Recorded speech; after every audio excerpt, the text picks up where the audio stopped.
Here's Chick on Stores we're following for you today on Robin Hood Radio. In a story this weekend in the Republican American, by the way, you can see this video at our CATV6 Robin Hood Radio TV website, which is catv6.com. Just click on the Vimeo link.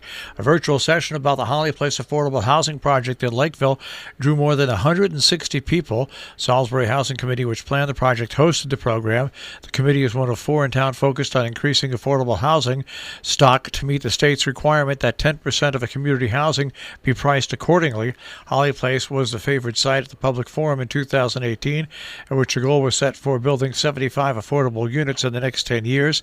Since then, the nonprofit volunteer committee has been working on plans. The first attempt, presented late last year, go to the Planning and Zoning Commission, met with some resistance, so the committee came back with a revision, just submitted that to the PZC. A recurring subject during the process has been the Pope property on Salmon Kill Road, which the town purchased a few years ago and which is looked at for housing. Suffolk Downs has dropped Great Barrington as it planned to open up as a racetrack. The search for the use for the Old Town Fairgrounds continues after the company dropped its plan to refurbish the former track and property to revive thoroughbred horse racing. One option would be turning it into a town park. It's unclear why Sterling Suffolk Racecourse LLC, which owns Suffolk Downs, did not renew its option to lease the property from the nonprofit Great Barrington Fairground Redevelopment Project. Governor Ned Lamont from Connecticut has allocated $40 million in Connecticut to support COVID-19 response. It's going to help 25 hospitals struggling to maintain costs of responding to the COVID-19 pandemic.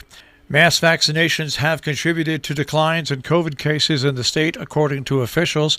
State officials say the mass vaccination of staff and residents is contributing to significant declines in COVID-19 cases and deaths in nursing homes in recent weeks throughout the state.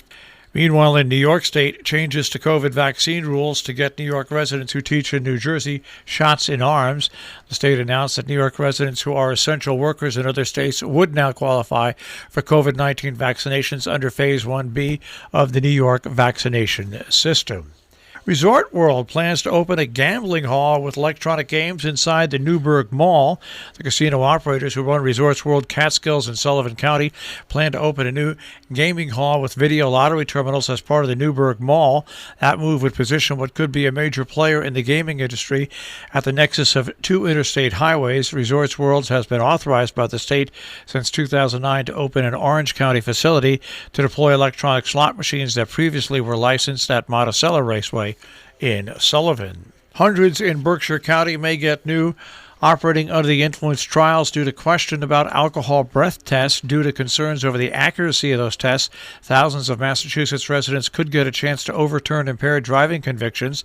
A court ruling back to 2019 requires Massachusetts District Attorney's Office to contact 27,000 defendants who received a breath test and were convicted of operating under the influence between June of 2011 and April 2019.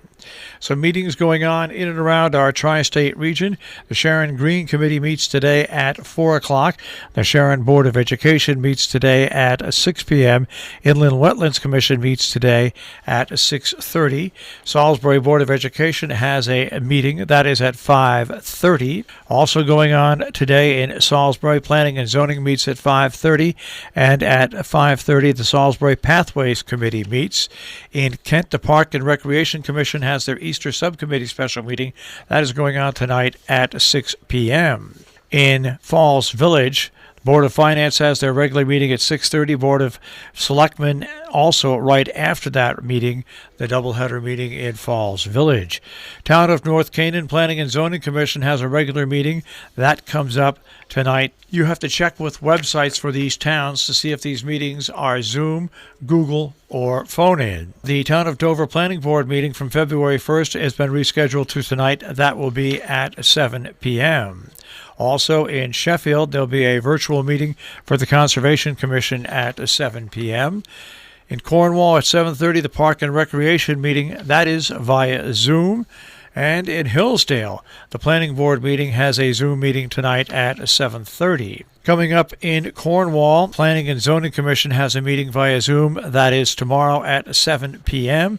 By the way, the Wastewater Committee also has a Zoom meeting at 5 p.m. tomorrow in Cornwall. In Hillsdale, the February Town Board meeting will be held tomorrow via Zoom. The Dover Union Free School District has their Board of Education meeting tomorrow.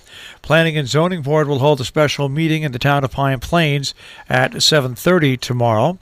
Take note that the joint Village of Millerton and Town of Northeast Police Committee will hold an informational meeting Wednesday at 6 p.m.